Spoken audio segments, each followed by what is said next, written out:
جا کر کہا جائے کہ اگر کوئی ایسا نہیں کرے گا تو اپنا بوریا بستر باندھ لے، ملک چھوڑنا پڑے گا۔ اور جب وہی اتر پردیش میں ایک دلت نوجوان بھیم آرمی کا، جس کا نام کیا ہے، چندر شیکھر آزاد راون، اس نے خالی ایک پوسٹر لگایا کہ یہ بستی ہماری ہے، یہ دلتوں کی، یہ زنانوں کی بستی ہے، اس نے لکھ کے لگایا تو national security act Chandra Shekhar Azad Ravan پر لگا۔ بتائیے آپ بتائیے پھر کون ہے یہ لوگ؟ آپ کی حکومت ہے۔ ریڈیکلائزیشن کے اوپر آپ جاننا چاہ رہے، سن لیا آپ نے، ریڈیکلائزیشن کیوں ہوتا ہے آپ بھی جانتے ہیں، میں بھی جانتا ہوں، مگر صرف ہمارے نوجوانوں پر نظر رکھنا، دلت نوجوانوں پر نظر رکھنا، کیونکہ دلت اور مسلمان نوجوان آج متحد ہو کر فاشسٹ طاقتوں سے مقابلہ کر رہے ہیں۔ میرے بھائی، یہ آج آپ دیکھتے مکہ مسجد کا جب فیصلہ آ گیا تو ہر آدمی پوچھ رہا ہے رکھا کون بوم؟ مرنے والے پوچھ رہے ہیں کہ ہمارے بچے، ہمارا بھائی کیوں مرا؟ کوئی جواب نہیں۔ کیا آسمان سے آئے تھے کیا؟ کون آئے تھے؟ نرودا پاٹیا میں 90 مسلمان مارے گئے، کون کیا پھر وہ؟ آپ پھر پوچھتے ریڈیکلائزیشن کیوں ہوتا ہے؟ بتائیے آپ میرے بھائی، اتنے مثالیں آپ کے سامنے دے سکتا، اور پھر آپ حکومت یہی بولتی کہ نہیں ان کی شریعت میں مداخلت ہوگا۔ ہم وزیر اعظم سے، RSS سے کہنا چاہ رہے ہیں یہ ہماری شریعت ہے، میرا مذہبی معاملہ ہے، میں اپنی زندگی گزارنا چاہ رہا ہوں اپنی شریعت کے مطابق جو ہندوستان کا سمویدھان مجھے اجازت دیتا۔ آپ ہم پہ مذاق اڑاتے، انہوں 3 کرتے، انہوں 4 کرتے۔ چلو سروے کراؤ، کتنے جوڑوں رکھے، سروے کراؤ، سینسس ڈپارٹمنٹ کو لکھ کر دو کہ ہندوستان میں ہر مذہب کے نام پر سینسس کراؤ کہ کس کے پاس 1 سے زیادہ بیوی ہے، کس کے پاس 1 سے زیادہ بیوی نہیں ہے تو بھی رکھ لے کے ہے، کس کے پاس بیوی ہے تو گھر میں نہیں ہے گجرات میں وہ بھی کراؤ، معلوم ہو جائے گا۔ مگر ہم کو ہی بولنا کہ نہیں 2 کرتے، 3 کرتے، 4 کرتے۔ ارے بھائی، ہم 1 کر کے پریشان ہیں مگر نبھارے چھوڑے نہیں، خوش رکھ رہے الحمدللہ۔ بڑکا بھاشن ادگیر میں دیتے، گھر میں گئے تو بولتے خاموش، ہم خاموش، مگر ساتھ ہے۔ انہوں بولتے نہیں 2 کر رہے، 3 کر رہے، 5 پیدا کر رہے، 6 پیدا کر رہے۔ بھائی آپ کا عقیدہ ہے، ہم پھر بولتے کیا؟ آپ کا عقیدہ ہے، ہم نہیں بول سکتے۔ جیسا تریپورہ کے چیف منسٹر بولے، تریپورہ کے چیف منسٹر کیا بولے معلوم آپ کو؟ معلوم نہیں؟ معلوم کیا معلوم جی تمہیں؟ وہ زبردست بات بولے، ٹنٹناٹن بات بولے، ایسا بات بولے کہ میں بولا کیا ہوگا، مگر ان کا سیدھا ہے، ہم کیا بولے؟ انہوں بولے کہ ہندوستان میں 5,00,000 سال پہلے انٹرنیٹ تھا۔ 5,00,000 سال پہلے بولے انٹرنیٹ تھا۔ لوگ بولے کیسا تھا؟ میرا ماننا تیرے کو کیا کرنا ہے؟ تو میں بھی بولوں میری شریعت کا تیرے کو کیا کرنا ہے؟ جب تم بول سکتے 5,00,000 سال پہلے انٹرنیٹ تھا تو میں بول رہا ہوں میرا بھائی یہ میرا قانون ہے، تیرے کو کیا کرنا؟ تیرے کو اچھا نہیں لگا، نو پرابلم، اچھا لگا آ جا، ویلکم ویلکم ہے، مگر نہیں۔ انہوں بول رہے 5,00,000 سال پہلے انٹرنیٹ تھا۔ میں تھوڑا ہوں گا بھائی، میرے پاس میڈیا والے ہیں، بولو بولو، ایسا ہوں گا کیا کریں؟ یہ کیا بول رہے آپ؟ ایسا کیسا ہو سکتا؟ ملا میں یہ بولا تو بولتے تھے کوئی نے بولا ہوگا کیا معلوم. مگر اگر 5,00,000 سال پر انٹرنیٹ تھا، یہ بارش کا موسم آیا تو مچھرا مار دے رہے ہمارے. 5,00,000 سال پہلے اگر انٹرنیٹ تھا تو پھر مراٹھواڑہ میں پینے کو پانی کہیں بھی نہیں ملتا رہتا. 5,00,000 سال پہلے انٹرنیٹ تھا تو پھر مہاراشٹر میں ہر سال 20,000 کسان خودکشی کیوں کر رہا؟ میرے بھائی ان کا عقیدہ ہے، آپ کا عقیدہ ہے، مبارک آپ کو. میرا عقیدہ میرے کو مبارک. ہمارے وزیر اعظم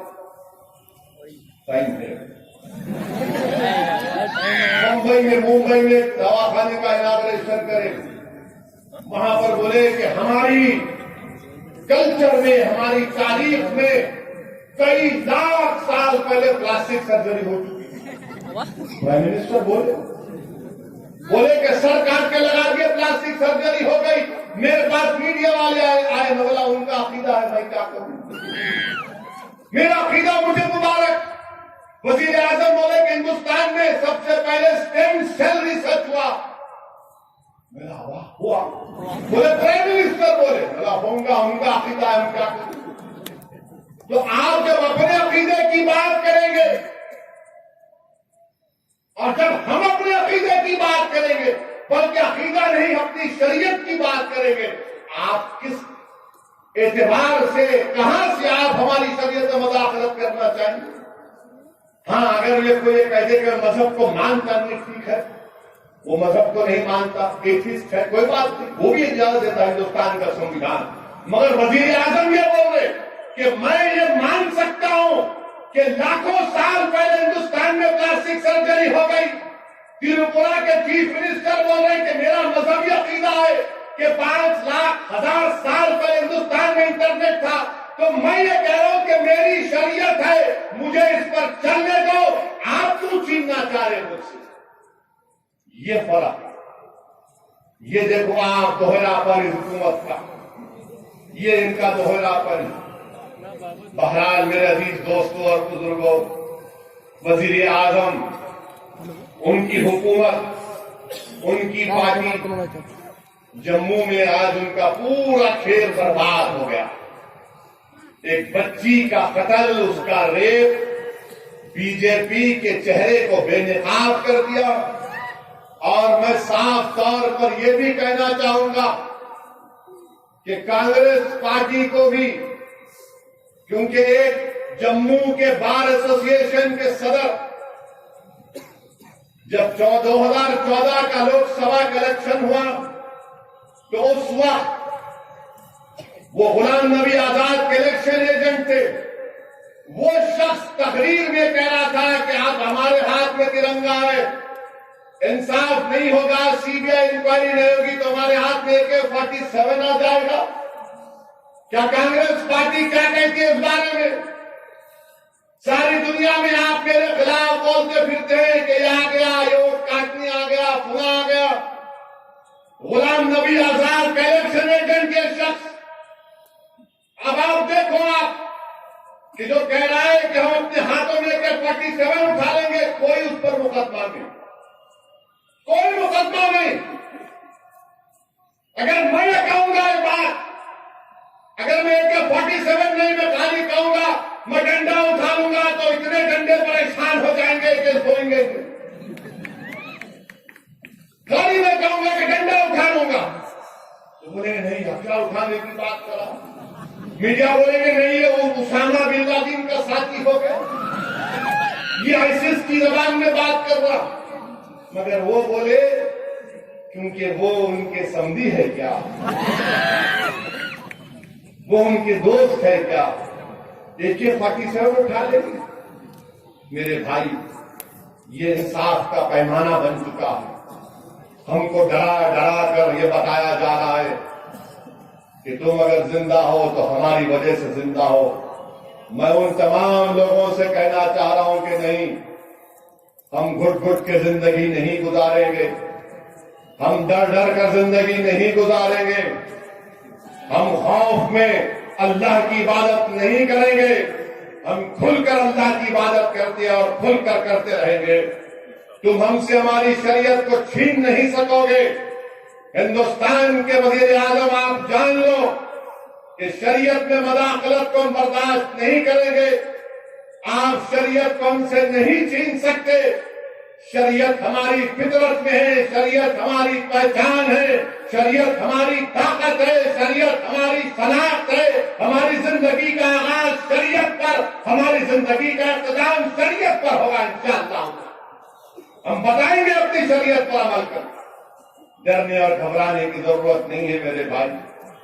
آج ہی وزیر اعظم ہے, کل نہیں رہیں گے انشاءاللہ. یاد رکھو, نہیں رہیں گے. آپ دیکھیں گے کہ 2019 کے انتخابات میں نو کانگریس نو بی جے پی ایک نیا فرنٹ ابھرے گا انشاءاللہ تعالی. یہ دونوں ایک ہی تھے, یہ دونوں راہو کیتو ہے, کانگریس بی جے پی.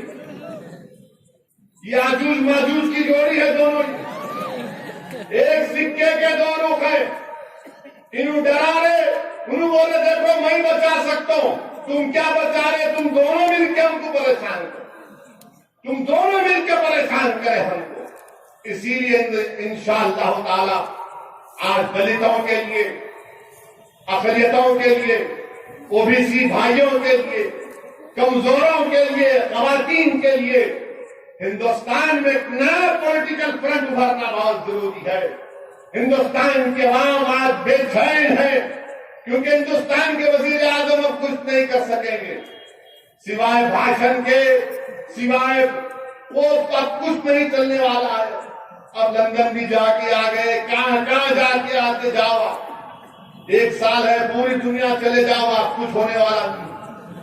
اب آپ کا ٹائم آ چکا ہے, 19 کا انتظار ہے, اور مجھے پورا یقین ہے کہ ہندوستان کی عوام ایک ہو کر ان تمام طاقتوں کو جنہوں نے 4 سال کا ان کو عرصہ ملا کچھ نہیں کیے, نوٹ بندی کر کے ہم کو برباد کیا, جی ایس ٹی لایا تو آج لوگ پریشان ہیں. نوجوانوں سے بولا 2 کروڑ نوکریاں دیں گے, نوکری نوجوان کو نہیں ملتی. وعدہ کیا تھا کہ پاکستان کو کچھ ایسا ویسا کر دوں گا, بریانی نہیں کھلاؤں گا. نواز شریف کے گھر میں جا کے کیا ہفا بکھا کیا ہے. آرمی کی بیس پر حملہ ہو گیا, سپاہی مارے جا رہے, ہر محاذ پر مودی گورنمنٹ فیلئر ہے, اور یہ فیلئر رہے گی انشاءاللہ تعالی. مگر آپ سے اپیل کر رہا ہوں کہ اپنے ہمت اور حوصلے کو بلند رکھیے. یقیناً تکلیف ہوتی ہے جب مکہ مسجد کا فیصلہ سنتے ہیں, یقیناً تکلیف ہوتی ہے جب نرودا فاتحہ کا فیصلہ سنتے ہیں, اور دل سے ایک ہی صدا نکلتی ہے کہ اللہ تو ہمارے لیے کافی ہے, تو دیکھ لے ہم کو. اللہ ہم کو اس لیے ستایا جا رہا ہے کہ ہم تیرے حبیب کے نام لیوا ہے. اللہ ہمارے لیے کافی ہے. حسبنا اللہ و نعم الوکیل. اور اللہ ظالموں کو ختم کرے گا, اللہ مظلومین کا ساتھ دے گا. میں ہمارے دلت بھائیوں سے بھی اپیل کر رہا ہوں کہ حکومت دلتوں کے لیے نہیں ہے. سپریم کورٹ کے فیصلے کے خلاف آرڈیننس لا سکتی تھی, مگر صرف زبانی بابا صاحب کی بات کرتی ہے. میں دلتوں سے بھی کہہ رہا ہوں کہ آؤ ہم اور آپ مل کر یہ تمام لوگوں سے, یہ سابرناؤں سے, یہ تمام طاقتوں سے مل کر ہندوستان کی جمہوریت کو بچائیں گے. شکریہ. خدا تھا جو کہ بڑا ہی کٹھن مسئلہ تھا, لیکن رسول اللہ صلی اللہ علیہ وسلم نے اپنی ازواج محترمہ سے آپ نے مشاورت کی. آپ نے سیدہ بی بی فاطمہ زہرا سے عورتوں کے مسائل پہ مشاورت کی اور ان کی رائے لی. اور وجہاد فی سبیلہ فتربصوا حتی یأتی اللہ بأمرہ. ارشاد فرمایا کہ اے پیغمبر پوری دنیا میں اعلان کر دیجئے کہ اگر تمہارے ماں باپ, تمہاری اولاد, تمہاری خاندان, تمہاری تجارتیں, تمہارے مکانات, تمہارے اسباب و وسائل, تمہاری چاہتیں اور محبتیں اور تمام دنیا کے انسانوں سے تمہارا تعلق اگر اللہ اس کے رسول کی محبت سے زیادہ ہے فتربصوا حتى يأتي الله بأمره، تو پھر تم انتظار کرو اس بات کا کہ اللہ تم پر اپنا عذاب نازل کرے۔ وسلم نے ارشاد فرمایا ثلاث من کن فیہ وجد بہن حلاوۃ الایمان، تین صفات جس شخص کے اندر ہیں اس شخص نے ایمان کی لذت اور حلاوت کا مزہ چکھ لیا۔ اس شخص کو ایمان کی حلاوت ملی جس میں یہ تین صفات ہوں۔ ان یکون اللہ ورسولہ احب الیہ مما سواہما، اللہ اس کے رسول سے سب سے زیادہ محبت ہو اور کسی انسان سے صرف اس لیے محبت کرے کہ اللہ اس سے راضی اور خوش ہو جائے۔ اور تیسری بات یہ ذکر فرمائی کہ انسان کفر میں لوٹائے جانے کو اسی طرح ناپسند کرے جس طرح آگ میں ڈالے جانے کو ناپسند کرتا ہے۔ ایمان پر زندہ رہے اور ایمان پر دنیا سے رخصت ہو، یہ صفت جس انسان میں ہے وہ ایمان کی حلاوت پانے والا ہے، وہ ایمان کی لذت پانے والا ہے۔ میرے بھائیوں، میں سب سے پہلے تحفظ شریعت کے عنوان پر آپ کو اس لیے مخاطب کر رہا ہوں کہ آپ کی ذمہ داری سب سے بڑھ کر ہے۔ حکومتوں اور سرکاروں اور درباروں کی ذمہ داری بعد کی ہے، پہلے آپ کی ذمہ داری ہے۔ آپ میں شریعت کی اتباع کا جذبہ ہو، آپ میں اللہ تعالیٰ کے دین کی خدمت کا جذبہ ہو، آپ میں اللہ تعالیٰ کی شریعت کے احکامات کو اپنے اور اپنے گھر والوں کی زندگی میں لانے کا جذبہ ہو۔ آپ شادی بیاہ کی تقریبات میں اسراف اور فضول خرچی سے بچیں، آپ اپنے سماج اور معاشرے کے غریب اور یتیم انسانوں کی خدمت کریں۔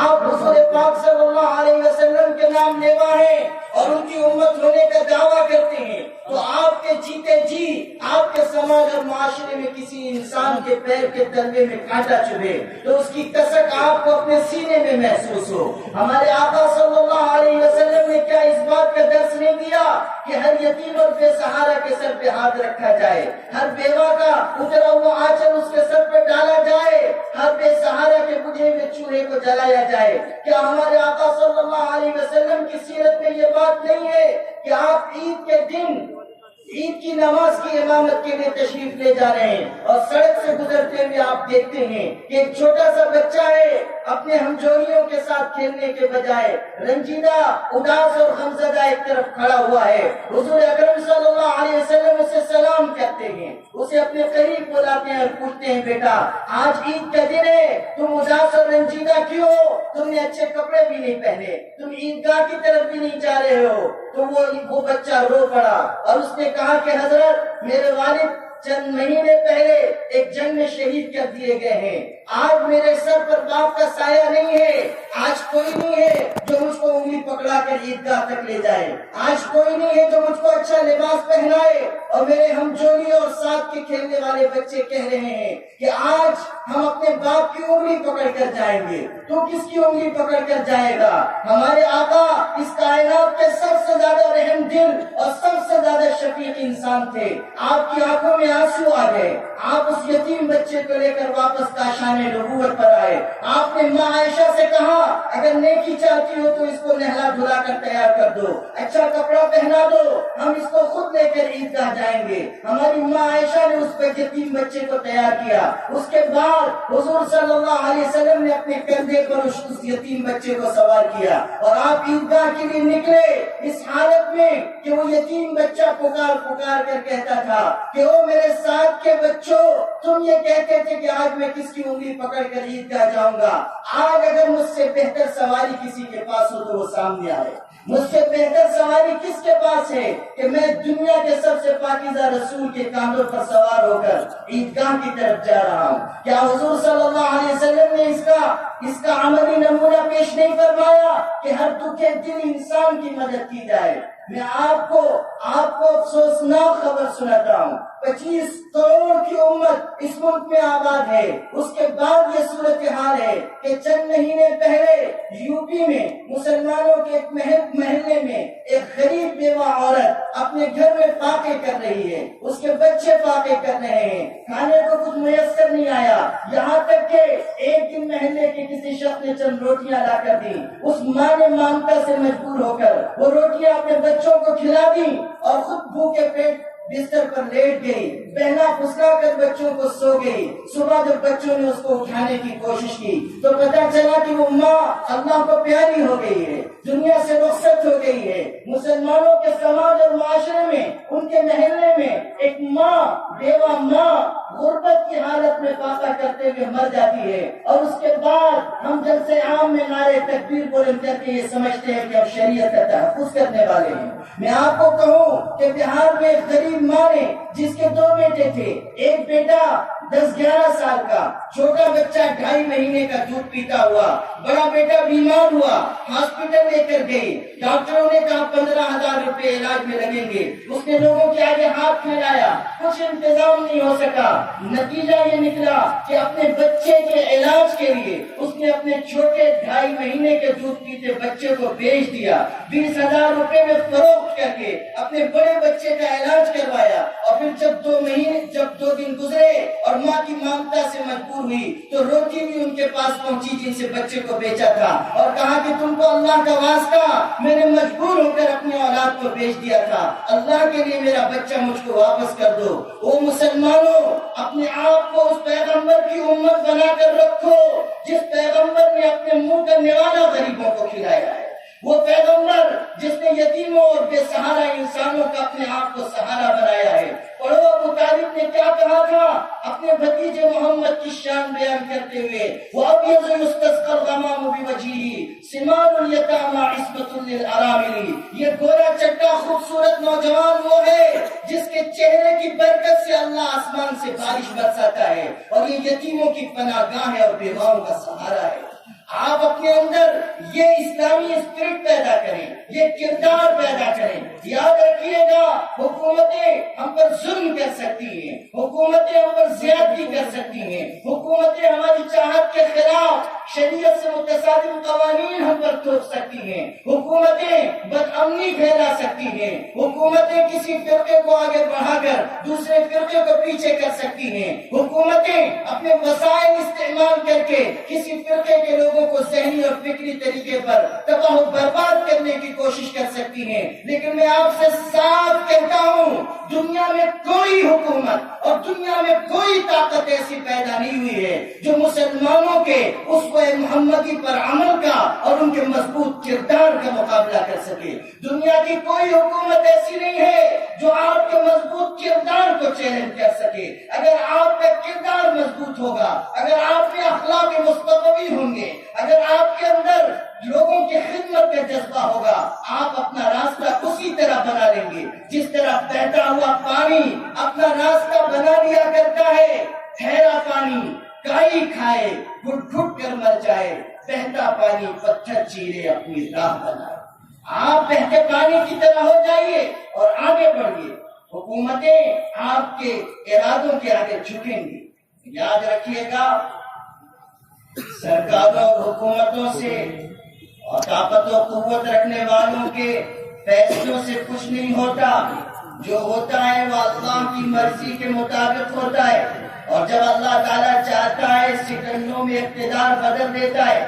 آپ یاد رکھیے گا، اقتدار کا لینا اور دینا اللہ کے قبضے قدرت میں، ووٹوں سے نہ کوئی جیتتا ہے نہ کسی کو جتایا جا سکتا ہے۔ جب آسمان کا فیصلہ ہوتا ہے تب لوگ جیتتے ہیں، اور جب آسمان سے فیصلہ اٹھتا ہے تو تخت و تاج کے مالک چند سیکنڈ میں قبر کے آغوش میں چلے جاتے ہیں۔ یہ اللہ کے فیصلے ہیں، اللہ سے اپنا تعلق مضبوط کیجیے۔ جو ہوائیں چل رہی ہیں وہ بہت جلد ختم ہوں گی اگر آپ مضبوط کردار کے ساتھ آگے آئیں۔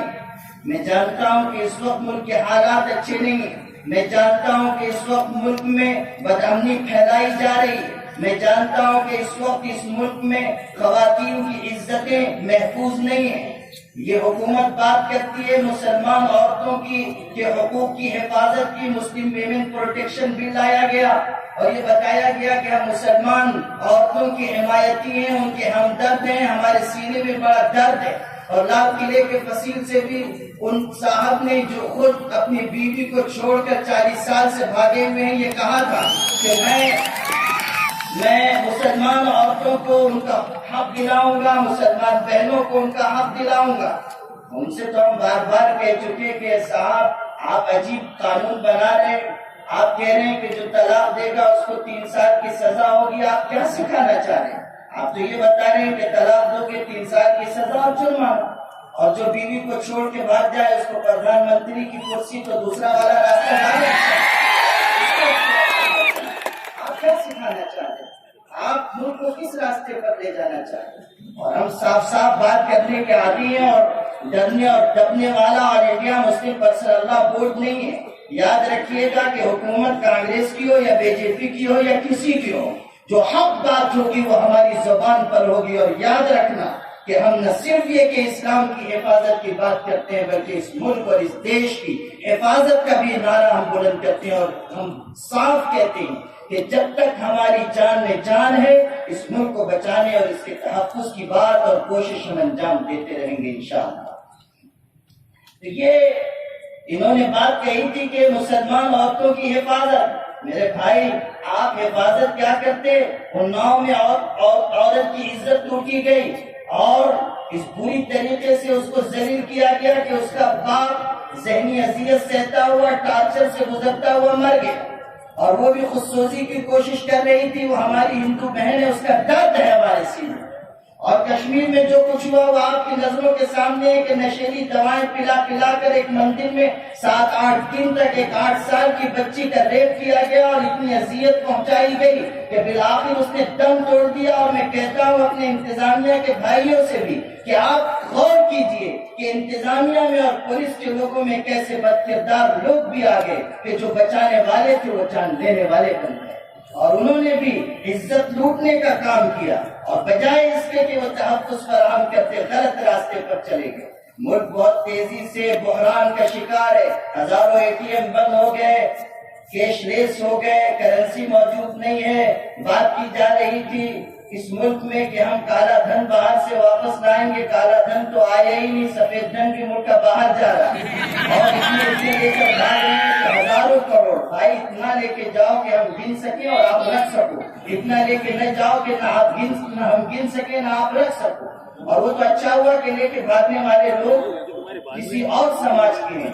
اگر خدا نخواستہ مسلمانوں سے ہوتے تو لو جہاد کے بعد لون جہاد بھی چل پڑتا ہے، لون جہاد کا نعرہ بلند ہوتا، ہزاروں کروڑ روپیہ لے کر بھاگے۔ اور مودی جی کل لندن میں تھے، وہاں بہترین اجتماع ہو رہا ہوگا، آپ نے آج تک تبلیغی اجتماع کی بات سنی ہوگی، لیکن وہاں تو وجے مالیا بھی تھے، نہرو مودی بھی تھے، پھر ہمارے مودی جی بھی تھے، جتنے لے کے بھاگے ہیں سب وہیں جمع، بہترین اجتماع وہاں ہوا۔ میں یہ عرض کر رہا ہوں کہ یہ ملک بہت تیزی سے غلط راہ پر بڑھ رہا ہے، اس کو بچانا ہم سب کی ذمہ داری، اور اسلامی شریعت کے تحفظ کی بات ہم سب کے لیے بنیاد کا درجہ رکھتی ہے کہ ہم سب متحد ہو کر اس بات کا عزم کریں کہ اللہ کے دین کو، اللہ کی شریعت کو ہم اپنی زندگی میں لائیں گے۔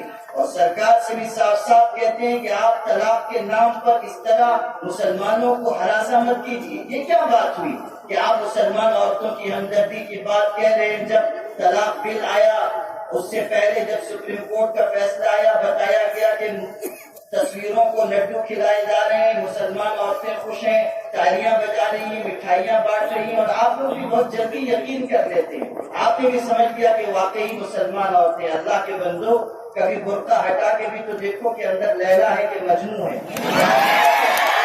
بعض جگہ تو ایسے واقعات ہو چکے کہ برقع ہٹایا گیا تو اندر سے موچ والی عورت نکلی۔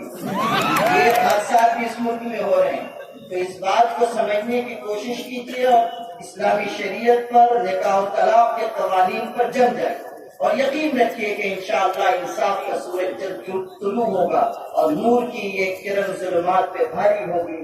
رات تمہاری ہے تو کیا صبح ہماری ہوگی۔ یہاں مختلف جماعتوں کے نمائندگان تشریف لائے، مسلم پسند اللہ بورڈی آواز پر لبیک کہتے ہوئے جناب اسد الدین اویسی صاحب، مولانا حامد محمد خان، مولانا سعید قادری، مولانا اولیاء حسینی، مفتی معراج الدین صاحب، مولانا ضیاء الدین، جناب معین الدین مختار صاحب، مولانا ڈاکٹر حیدر آغا صاحب اور دیگر حضرات مہمانان کرام، میں مسلم پسند اللہ بورڈ کے خادم کی حیثیت سے اور اس اجلاس کے صدر کی حیثیت سے ان سب کا خیر مقدم کرتا ہوں، اور اصلاح معاشرہ کمیٹی خودگیر کو میں مبارکباد پیش کرتا ہوں کہ انہوں نے یہ عظیم الشان اجلاس سجایا.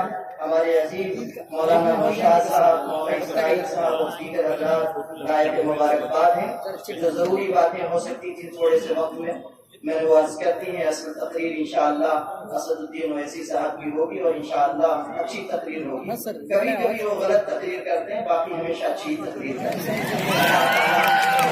جیتا جاگتا اور ہنستا کھیلتا رکھے اور ان کے وجود سے ملت کو فائدہ پہنچائے.